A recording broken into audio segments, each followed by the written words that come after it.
man's history by this bar. Note that a greater change in ways of living than had occurred in all time previously was to take place in an astonishingly brief space of time. The period between 1750 AD and today. This we call the Industrial Revolution. A new land was rapidly developing. It was blessed with varied resources: forests, water power, coal, iron, gold, silver, copper, oil and gas, fertile soil, a vast array of materials, many of which were to be developed by generations to come. The advent of the internal combustion engine virtually created both the modern petroleum industry and the automobile industry. Machines using petroleum products greatly contribute to our modern age of power. So too, steam-driven machines are symbolic of our power age. Likewise, electrically powered machines. All these are part of a modern age of machines powered by petroleum, coal, and electricity. Power and the highly important standardization of parts and mass production with its assembly lines have created more mechanical slaves for man. Transportation service, power transportation on land, power transportation on the sea, power in the air.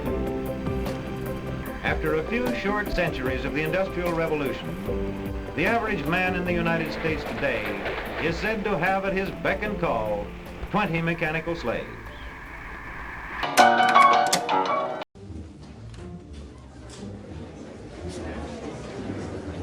Ladies and gentlemen, thank you so much for visiting with us this evening. Now, I've traveled across half our state to be here and to see about this land. Now, I dare say some of you might have heard some of the more extravagant rumors about what my plans are. I just thought you'd like to hear it from me. This is the face. There's no great mystery. I'm an oil man. Ladies and gentlemen, I have numerous concerns spread across this state. I have many wells flowing at many thousand barrels per day. I like to think of myself as an oil man. As an oil man, I hope that you'll forgive just good old-fashioned plain speaking. Now, something else, and please don't be insulted if I speak about this. Bread. Let's talk about bread. Now, to my mind, it's an abomination to consider that any man, woman, or child in this magnificent country of ours should have to look upon a loaf of bread as a luxury. We're going to dig water wells here, and water wells means irrigation. Irrigation means cultivation. We're going to raise crops here where before it just simply wasn't possible. You're going to have more grain than you know what to do with. Bread will be coming right out of your ears, ma'am. New roads, agriculture, employment, education. These are just a few of the things that we can offer you, and I assure you, ladies and gentlemen, that if we do find oil here, and I think there's a very good chance that we will, this community of yours will not only survive, it will flourish. I'd be happy to answer any questions that you might have. Yes? Will the new road lead to the church? Well, that'll be the first place that it leads. Thank you, Eli. Anyone else? Well, if anything comes up, I'm pretty easy to find. You just come visit with me. Thank you so much for your time. And so, many cities began growing into great industrial centers. Philadelphia, New York, Providence, Fall River, Patterson, Pittsburgh, Buffalo, Cincinnati, Cleveland, Rochester, Chicago. The factory system was working well.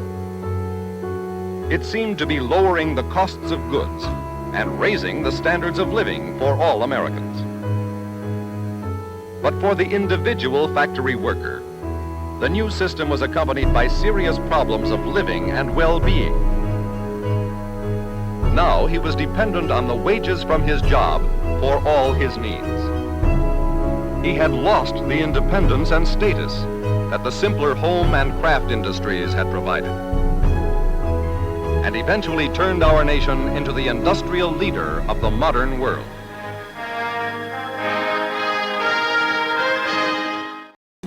Louis Agassiz was a student at the University of Zurich, and in 1836 presented a paper at the Swiss meeting of naturalists on the idea of the Ice Age.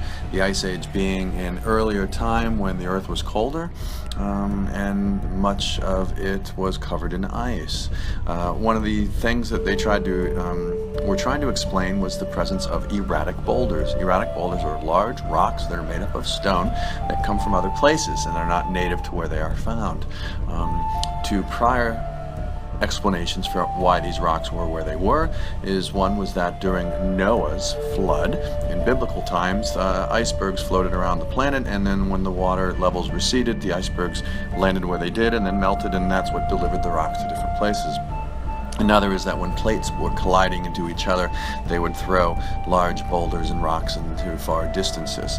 Agassiz' belief was that there was an earlier time of a colder period, and the snow and the ice would build on top of the mountaintops and would push their way down the mountainside, grinding up the earth. Rocks would travel on top of the glaciers as it moved away from where they originated. And when the warming period came and the glaciers melted, the rocks were left behind. And that's the explanation as we sort of understand it today, and that turned out to be relatively correct. Another thought of his, though, which ended up being sort of incorrect, was the presence of what are called megafauna. These are animals, mammals, large, like woolly mammoth types, and there were the fossils and remains of those which had people wondering what happened to them, and the general theory was that the Ice Age wiped them out.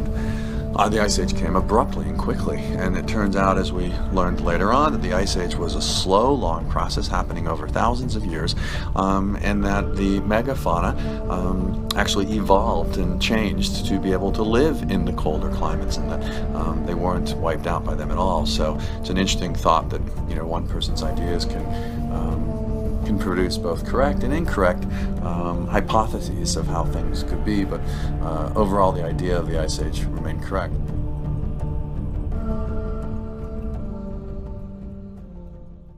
In 1859, John Tyndall used a collection of apparatus to study how gases in the atmosphere absorb heat and light. 3 years previously, an American woman, Eunice Foote, had made similar experiments and reached the same conclusion. The result of these experiments was the discovery of greenhouse gases and their effect on the Earth. There is a natural greenhouse effect that prevents the Earth freezing. It works like this. Most of the sun's energy is radiated as visible light, which is not absorbed by the atmosphere and so passes through to warm the Earth. The warm Earth then radiates heat back into the atmosphere as infrared radiation. This infrared radiation is absorbed by the atmospheric water vapor and carbon dioxide, trapping the heat and preventing the Earth from freezing. Iranian technicians are developing skills to operate complex After years of exploration, the British finally struck oil in modern-day Iran in 1908. The following year, the Anglo-Persian Oil Company was established. Public shares in the company sold out in half an hour, securing Britain a guaranteed source of oil from the Middle East. In the early 20th century, industry was shifting from reliance on coal to oil fuel. Before this, industrial nations largely relied on domestic coal reserves. They now had to increasingly look to foreign oil sources. In 1912, the Turkish Petroleum Company was founded in Turkish-occupied Iraq, restricting access to the market to a limited group of British, German and Turkish oil companies.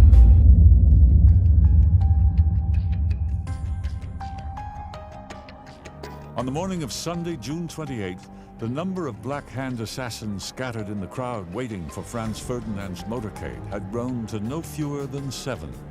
But one killer froze. Another couldn't bring himself to fire on the beautiful Sophie. A third threw a bomb. It ricocheted off the touring car's folded top, rolled under the car behind it, and exploded, wounding spectators and members of the royal escort. The perpetrators were quickly caught, and incredibly, the motorcade went on. Princip, out of range of the car, walked to a coffee house and sat disgustedly over his cup. Where did the procession stop? Directly in front of the coffee house in which Princip was sitting. he walked out, he couldn't believe his luck. He was only 3 yards away. So, without even hesitating, he pulled his revolver out and fired 2 shots. One shot hit Ferdinand in the chest, the other hit Sophie in the stomach.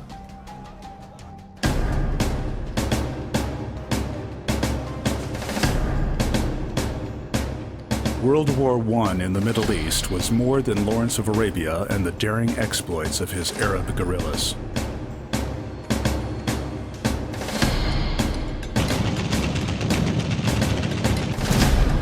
It was a fight that raged from Gallipoli to Baku, from Mecca to Baghdad. A war that raged across torrid swamps, snowbound mountains, and fiery deserts. Waiting for the victors was the great prize of huge oil reserves in the Middle East.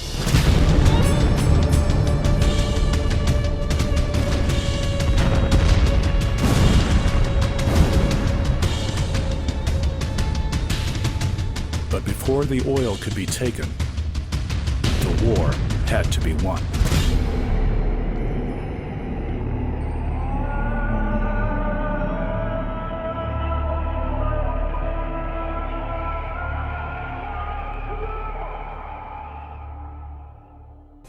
Control of and access to Middle East oil reserves was a major factor in the mounting tensions behind the First World War, with Germany challenging British interests in Iraq. After the war, the balance of Middle East power shifted in favour of the United States, who had ensured Allied victory.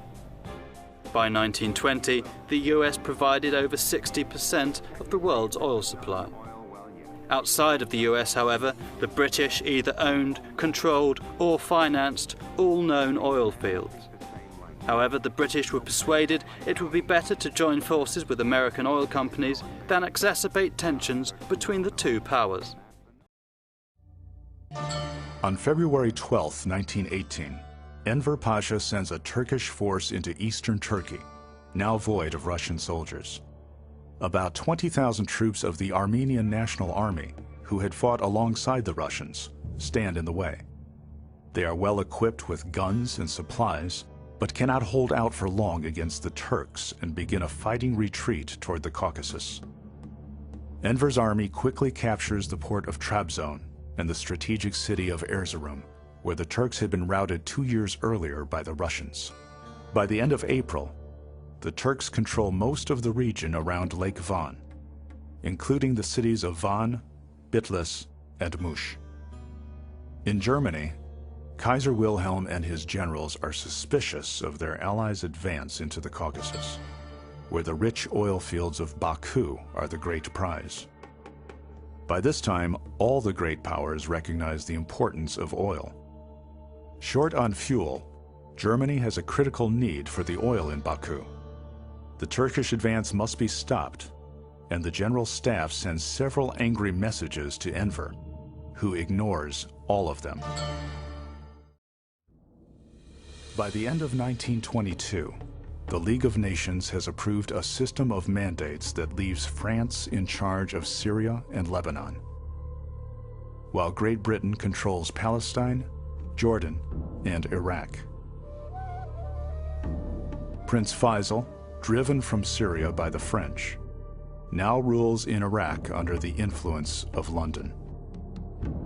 His brother, Prince Abdullah, is chosen by the British to rule the new nation of Jordan, while west of the Jordan River, the Jewish nation is promised a homeland in Palestine. A national homeland for the Kurds never materializes, and they are spread to this day across parts of Turkey, Iran, and Iraq. But British plans go somewhat awry in Arabia.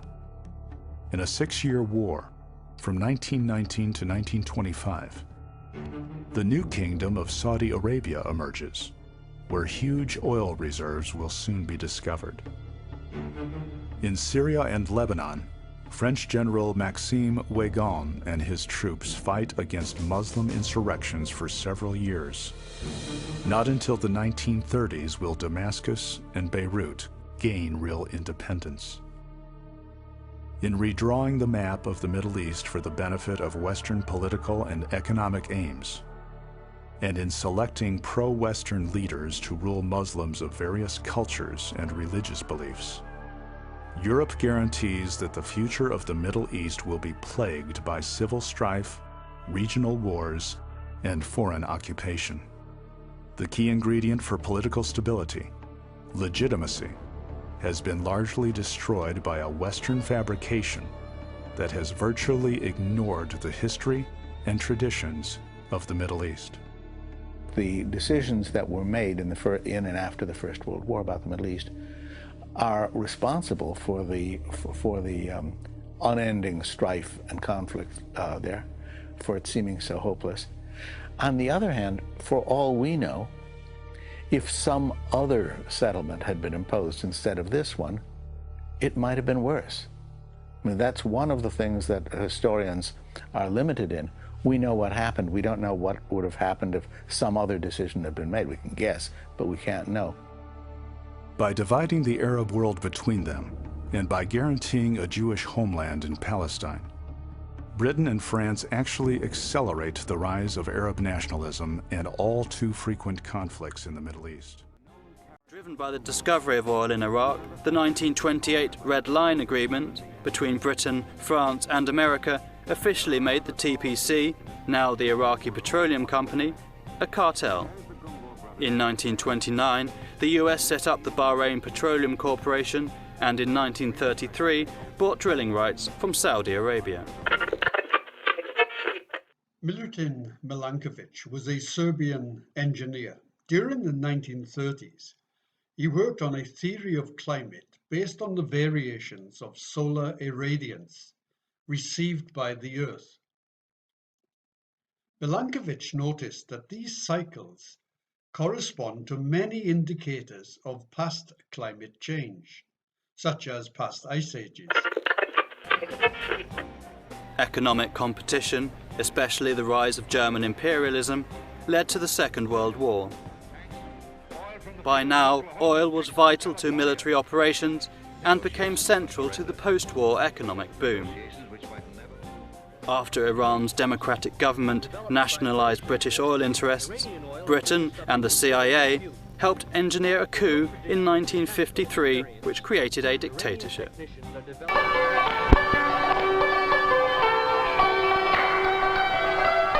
All the gardens are covered by rose leaves. All the mountains have put on their holy dress.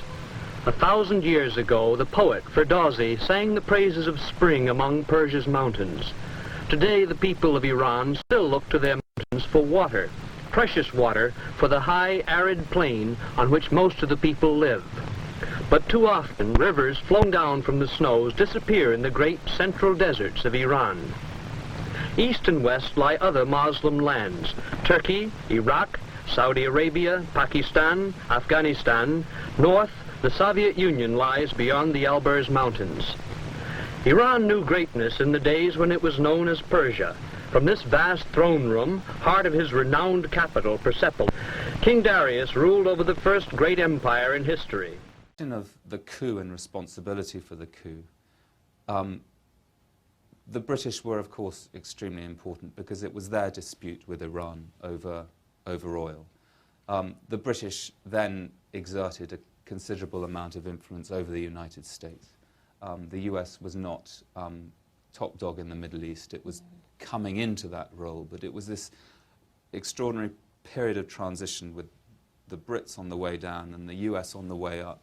And there was still a certain amount of respect with regard to British experience and that sort of thing. So when the Brits said to the Americans that this guy Mossadegh is going to let the communists in and he's being propped up by the communists, and America was in the throes of a paranoia of its own with regard to communism, well, there were receptive ears, particularly with the advent of the Eisenhower administration. Dwight Eisenhower becomes president by the greatest popular vote ever given a White House candidate. As the shouting dies, he and his family leave for a holiday in Georgia. There he will prepare for his new post. America has shown her confidence in Eisenhower, and Britain too believes he will not fail in the tremendous task ahead.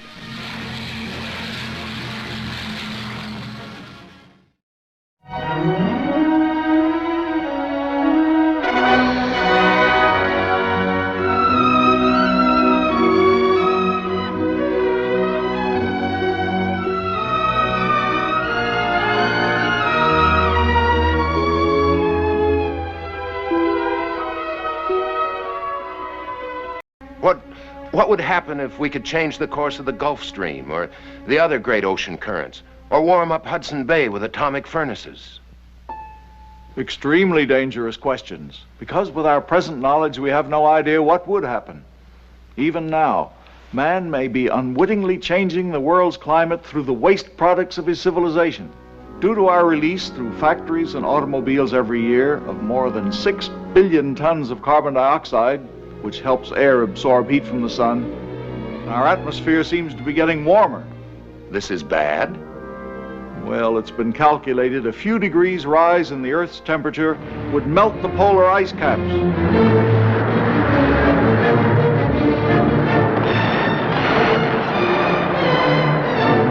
And if this happens, an inland sea would fill a good portion of the Mississippi Valley. Tourists in glass-bottomed boats would be viewing the drowned towers of Miami through 150 feet of tropical water. For in weather, we're not only dealing with forces of a far greater variety than even the atomic physicist encounters, but with life itself. But with life itself.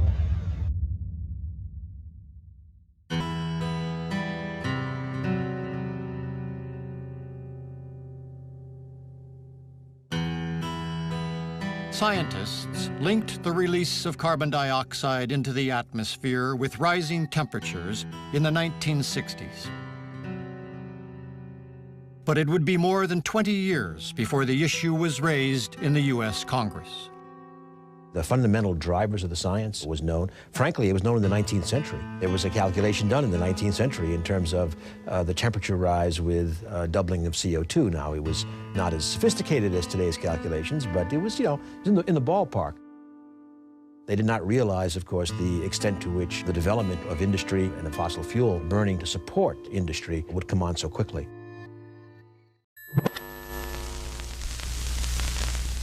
We'll show you. We'll show you why this Continental wide-body DC-10 is more fun. This is our new first-class lounge where we have an assorted buffet. Fly Continental's wide-body DC-10. And we'll show you. On Continental Airlines, we'll show you. We really move our tail for you.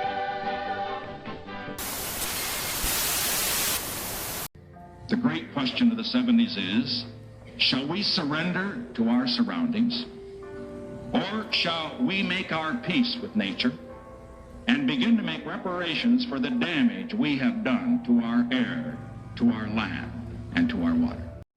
In 1973, OPEC, an oil production cartel including Iran, Iraq and Saudi Arabia, flexed its muscles. It announced an oil embargo in response to the Arab-Israeli war and sparked a financial crisis. In response, in 1975, the US assessed the feasibility of the use of US military force to occupy foreign oil fields in exigency.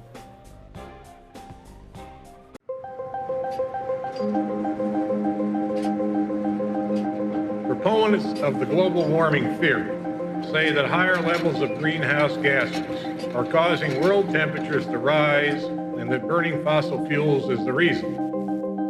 But scientific evidence remains inconclusive as to whether human activities affect the global climate.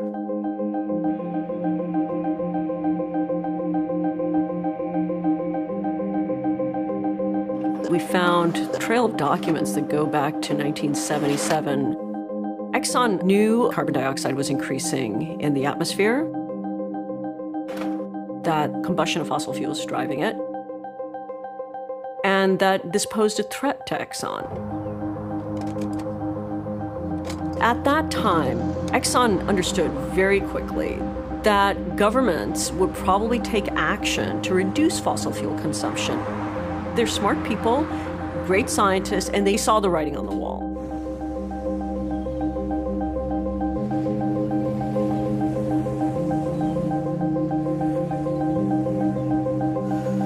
We were collecting data of the southern Atlantic, the Gulf of Mexico, and the western Indian Ocean.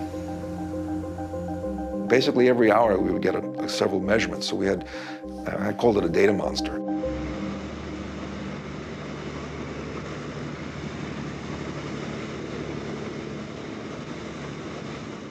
We were committed. We were doing some serious science. It was a significant budget, I would say on the scale of $1 million a year. And that was a lot of money in 1979. We were generating what we thought was state-of-the-art information. We were doing science that we didn't think in any way, shape, or form would be questioned. And there was no questioning that the atmospheric carbon dioxide was increasing, that atmospheric carbon dioxide was going to change the climate in some fashion. The question was how fast, how much, and what kind of impacts would it have, overall to the planet. We don't have that moment in Germany. We don't have that moment in Russia. We don't know we know what happened after the Kirov assassination in Leningrad, the opportunity it gave to Stalin to seize supreme power. We know roughly what happened in the night of the long knives, when Adolf Hitler realized that he could massacre every rival of his, not just in German politics, but within his own party, which is always the crucial thing. But with Iraq, we do have the actual moment, and you see it. There's the Central Committee of the Ba'ath Party, perhaps 100 people, are sitting in a very formal array in a conference room. And Saddam Hussein is chairing them from a podium, smoking a large cigar. And suddenly, without warning to anyone, in is dragged between two guards and in chains a broken man, a man who is obviously physically and mentally been utterly destroyed. His personality has been evacuated. And prodded a bit, he stumbles through a confession that implicates himself and others in a plot to destroy the Iraqi Republic, to remove the regime of the Ba'ath Party, and to ruin the Iraqi revolution, the counter-revolution. He says the regime behind it is the Syrian regime. It could have been anybody. It could have been international Zionism. It could have been anything you like, but he actually implicates, in this case, the Syrian Ba'ath Party rivals. Having confessed for himself and having begged to be executed for his crimes, having been reduced to a state of complete abjection, the man then says, the following members of this Central Committee were with me in this plot, and he begins to read out their names. Slowly. And as this happens, you can see it, the guards move every time a name is mentioned, and they grab the member of the Central Committee and lead him out of the door. And after about a dozen of these, there's panic. Sheer animal panic starts to spread among those who haven't yet been named. And in the hope that they're not going to be, they start screaming and jumping up and saying, "Glory to Saddam Hussein, our leader, all praise to him, the sun, the moon, the stars of Iraq," praying that it won't be them who are called next. Nothing makes any difference. The harvest just goes on randomly. They're taken off the chessboard and taken out until half of them are gone, and the rest are just limp and done for and almost dying with relief that it wasn't them. It's the most extraordinary live show of a real, for keeps, political purge that you'll ever see.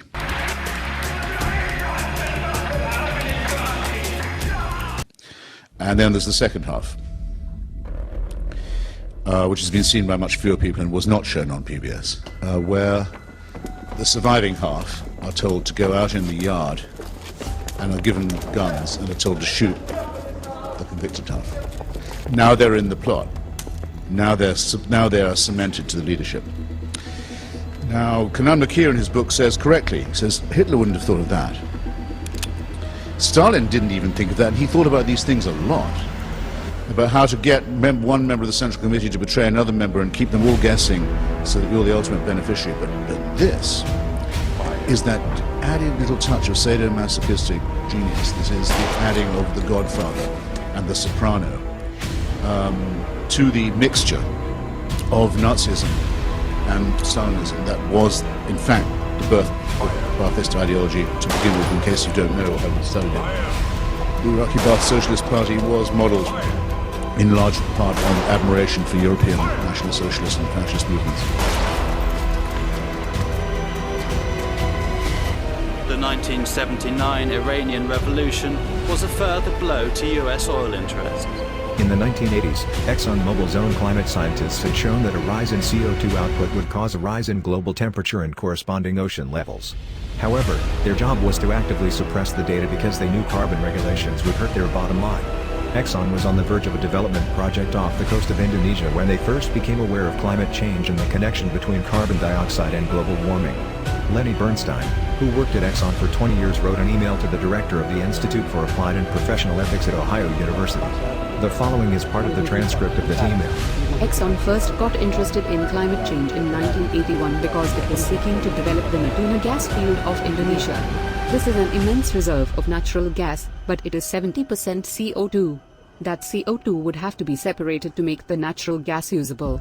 There were many questions about whether the CO2 would remain in the ground, some of which have been answered by Statoil's now almost 20 years of experience injecting CO2 in the North Sea. Statoil did this because the Norwegian government placed a tax on vented CO2. It was cheaper for Statoil to inject CO2 than pay the tax. Of course, Statoil has touted how much CO2 it has prevented from being emitted. In the 1980s, Exxon needed to understand the potential for concerns about climate change to lead to regulation that would affect Natuna and other potential projects. They were well ahead of the rest of the industry in this awareness. Other companies, such as Mobil, only became aware of the issue in 1988, when it first became a political issue. Natural resource companies, oil, coal, minerals, have to make investments that have lifetimes of 50 to 100 years.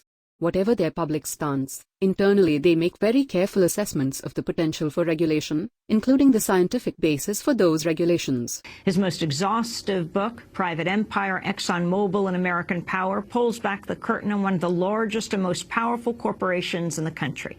He calls it a corporate state within the American state. Here we began by asking him about the controversial role ExxonMobil has played in Indonesia as it operated lucrative gas fields amidst a bloody war for independence. During this contest, the big prize, the source of the greatest wealth in the Achinese economy, was this large gas field and related manufacturing facilities, first owned by Mobil, and then Exxon acquired it when they merged with Mobil in 2000. Sort of a pioneering climate scientist who was always a little bit ahead of the pack in terms of drawing connections, testified at a hearing at the Capra, saying essentially that, to his reckoning, the human influence on the climate system was evident. It was during those hearings that climate change entered the public consciousness. I said it had become clear that the greenhouse signal, a response of the Earth to the increasing greenhouse gases in the atmosphere, was becoming apparent, and I could say that with a very high degree of confidence. And that there is a relationship between global warming and the frequency and severity of extreme climate events, including droughts, but also including the other extremes, heavier rainfall and floods. Before long, the signs were visible. Winters became warmer. Birds changed their migration patterns. Coral reefs began to be bleached by warming oceans. There were observable signs as early as the late 1980s, when there was a very severe drought in the United States and the Middle West. Birds are shifting their patterns, bugs are coming out sooner, pollinators, flowers are blooming earlier, and there will be big impacts from that. And while many people may think, oh goody, longer summers, it's much more basic than that, and it really changes everything. It changes the rising of the seas, it changes the melting of the Arctic ice, it changes the climates that we're all used to.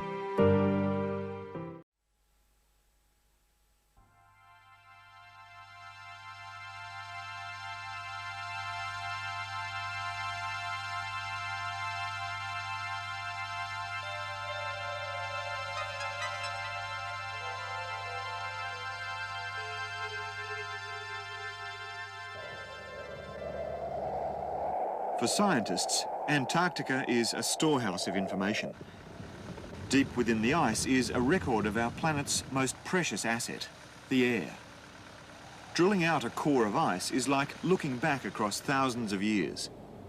Trapped in its layers are small bubbles, an uncontaminated history of the atmosphere, revealing what it was once like and how much it's altered over the years. Since the 50s, we've kept much more detailed records of change. Not just the air we breathe, but the upper atmosphere as well. Those records reveal the components in our atmospheric system that for millions of years have permitted life on the planet to flourish.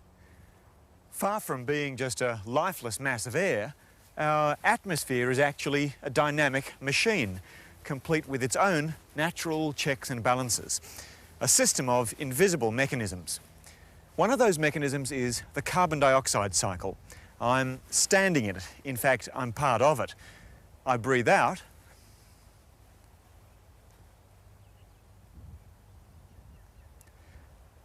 plants store it and use it up.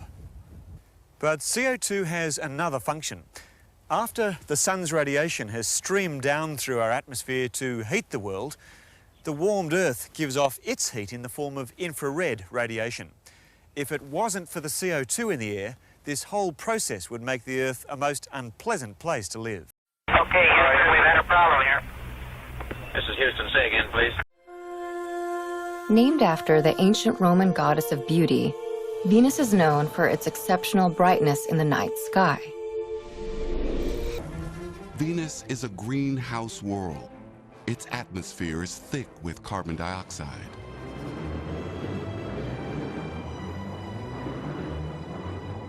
It traps heat from the sun like a blanket. These actual images of Venus's surface reveal a barren, superheated wasteland. Venus's thick blanket of CO2 killed the planet.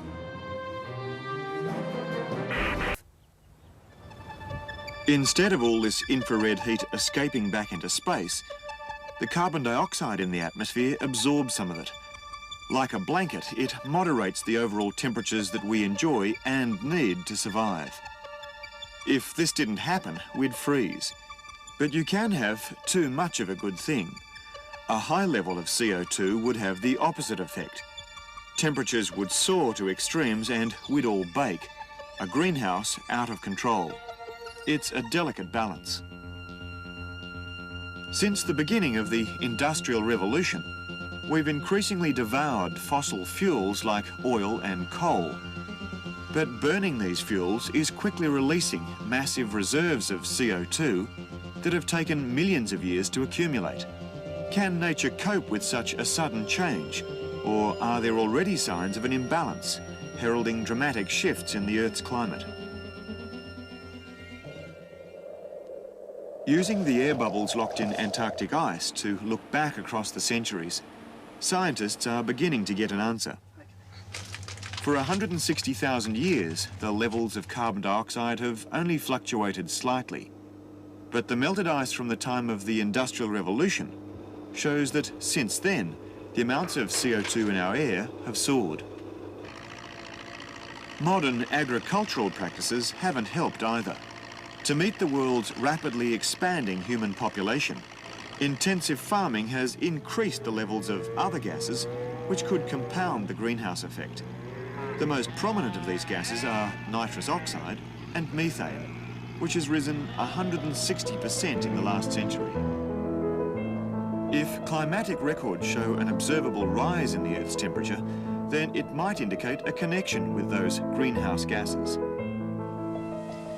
In fact, temperatures have been rising in the past century. Admittedly, only a degree or so until recently. But in the 80s, things have really heated up. In just 8 years, the world record for highest temperature has been shattered 4 times, and this summer is shaping up to make it 5. Maybe they're just natural fluctuations, although the rate of increase has scientists worried. They see retreating glaciers and unusual weather patterns as confirmation of a global imbalance, the rumblings of a massive change of our own making.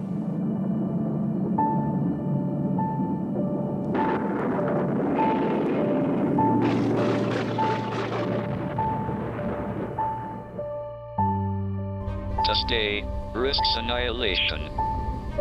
It could be an asteroid hitting the Earth. It could be a new virus, climate change, nuclear war, artificial intelligence gone rogue. We can, and must, use our curiosity and intelligence to look to the stars. We must do it now before humanity is overtaken by some disaster that we can neither anticipate nor control.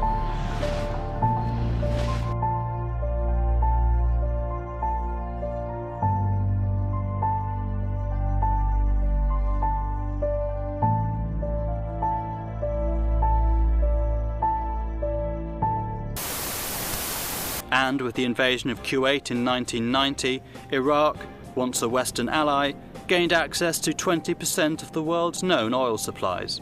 This was a major motivation behind the First Gulf War. We own the night. We own the night. And they did. Under cover of darkness, American, British and Saudi warplanes rained destruction on military targets across Iraq and Kuwait. Nearly 10 hours later, still no let-up in the massive bombardment. Iraqi resistance so far has been described as minimal. President Bush says the assault will only end when Saddam Hussein gives up Kuwait. But the Iraqi leader has described it as the start of the mother of all wars.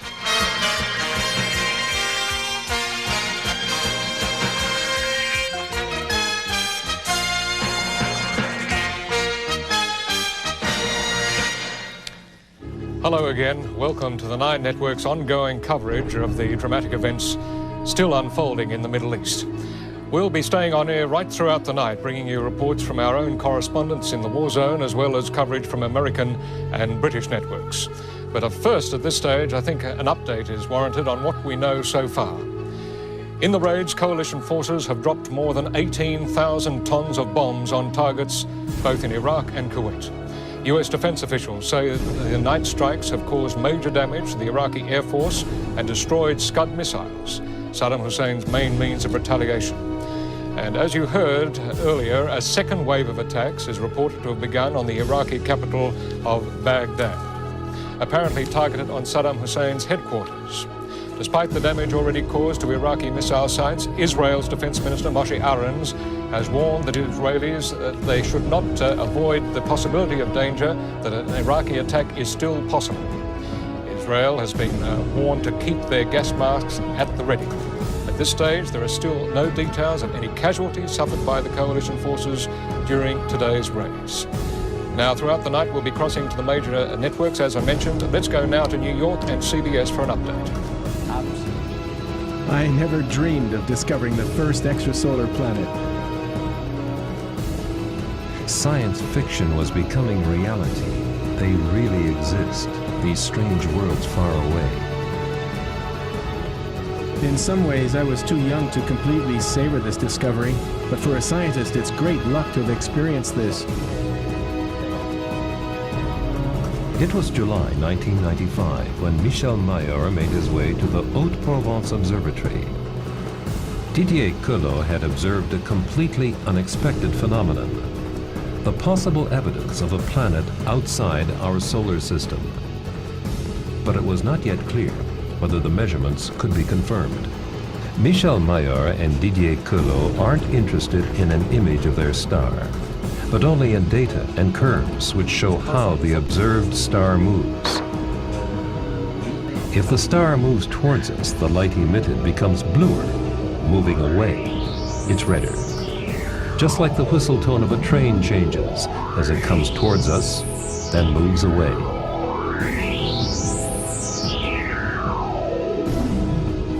Despite the emergence of significant oil fields outside of the Middle East, by the turn of the 21st century, most known reserves lay in the region.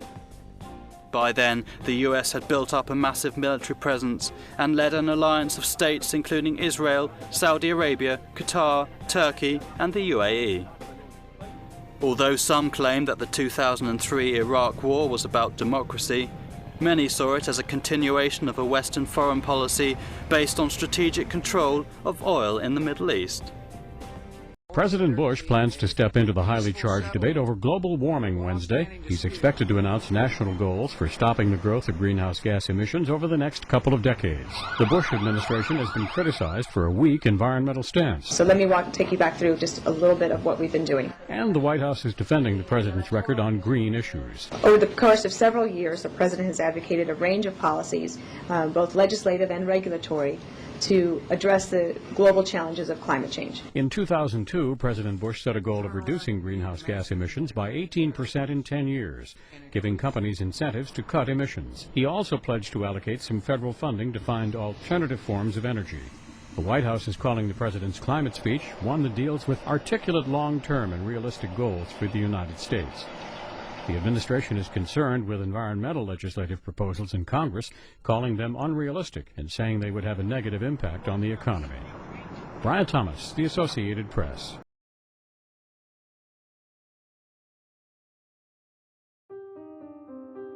China and India will burn enormous amounts of coal over the next several decades. At those rates, we are likely to hit 450 parts per million of carbon in 2020. Not in 2050 as the IPCC has projected. We are on a radical trend towards much higher atmospheric levels of carbon, and the only way to stop it is to make alternative energy sources, whether it's nuclear, coal with carbon sequestration, solar, wind, you name the technology, cheaper than coal, not only in developed societies where we may be willing to somewhat raise the price of polluting energy sources, but in developing societies like China and India, where the implications of doing so are very significant in terms of improving living standards, which are the top priorities for those societies, as they should be. How do we get to the clean energy future? Well, our view is that it requires, as I said, huge shared global investments in a broad portfolio of clean energy technologies and infrastructure. But I think the key thing is that there is no one technology that's going to save us. We need to make investments in a pretty diverse set of technologies, and one of the problems that we have today is that we don't even have enough in the pipeline. When you look at the real and likely trajectory of global carbon emissions, and you look at what it will take to dramatically reduce those emissions, even if we throw every relatively mature clean energy technology we have at the problem, and every one of those technologies comes up sevens, as we say, we maybe barely deal with the problem. And that's 100% hit rate on every technology that you have. China should be producing solar panels and windmills and nuclear technologies and all of the whole range of technologies we're going to need. It may make sense to be demonstrating carbon sequestration technologies in China as well as in the US and Europe. And it actually may be, we may get there faster by doing that in the developing world, where for a variety of reasons there are fewer barriers to testing some of those technologies. We can sort of rein in profligate carbon-intensive consumption in the developed world, but we have to realize that most of the growth in emissions is not going to come from Chinese and Indians driving SUVs. It's going to come from China and India and the rest of the developing world building the basic infrastructure of a modern state, roads and housing and sewage treatment and all of the things that even Western environmentalists who deplore consumption take for granted. And that's the challenge, is to do that all with cheap, clean energy, and it's the only way we'll do it. Let's roll up our sleeves and let's get to work. And again, a big thank you. Now I would like to introduce a video that is from our President-elect Barack Obama. Just to show to you that we are now in sync with this coming administration. So let's see it. Senator-elect Barack Obama. Let me begin by thanking the bipartisan group of U.S. governors who convened this meeting. Few challenges facing America and the world are more urgent than combating climate change. The science is beyond dispute, and the facts are clear. Sea levels are rising. coastlines are shrinking. We've seen record drought, spreading famine, and storms that are growing stronger with each passing hurricane season. Climate change and our dependence on foreign oil, if left unaddressed, will continue to weaken our economy and threaten our national security. I know many of you are working to confront this challenge, and your host, Governor Schwarzenegger, all of you have shown true leadership in the fight to combat global warming. Well, I saw when you watched this video, there were many times that you wanted to applaud for a long time, and the various different things that our president-elect has said.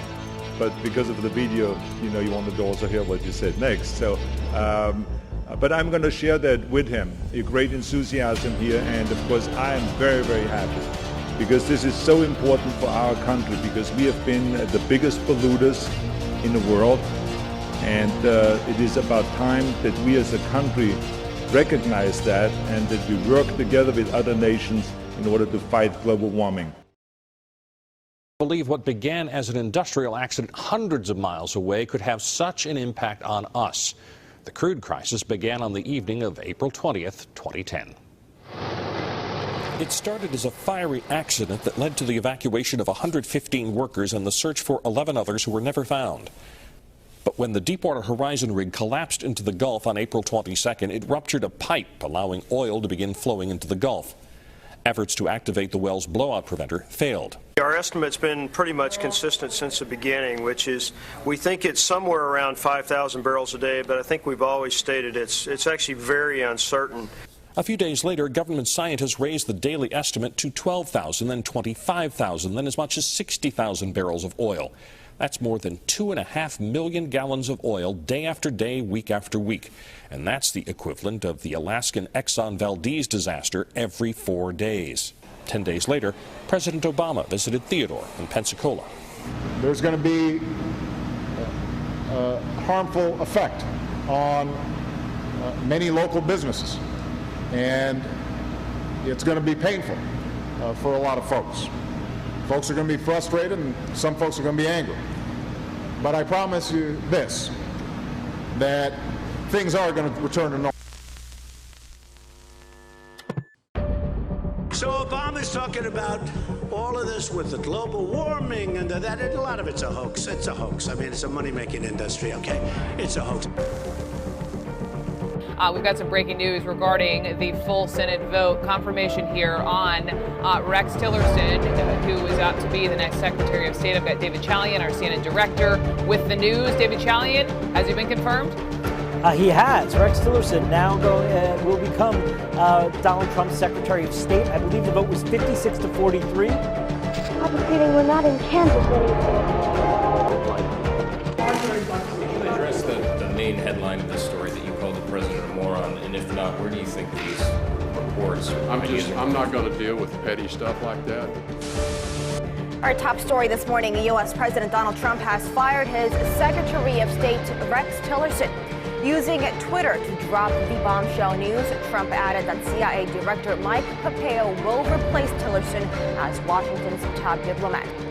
Decision desk can now project that former Vice President Joe Biden will win Pennsylvania and Nevada, putting him over the 270 electoral votes he needs to become the 46th president of the United States. Is the State Department currently preparing to engage with the Biden transition team? And if not, at what point does a delay hamper a smooth transition that pose a risk to national security? There will be a smooth transition to a second Trump administration.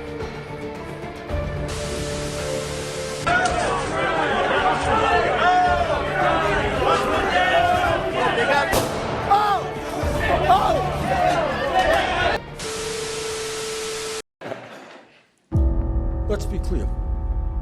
If we as a nation do not transform our energy system away from fossil fuel, not by 2050, not by 2040, but unless we lead the world right now, not easy stuff, the planet we are leaving our kids will be uninhabitable and unhealthy. We are seeing Australia burning. We saw California burning. The drought here in Iowa is going to make it harder for farmers to produce the food that we need. This is, of course, a national crisis. I've introduced legislation to indicate it's a national crisis.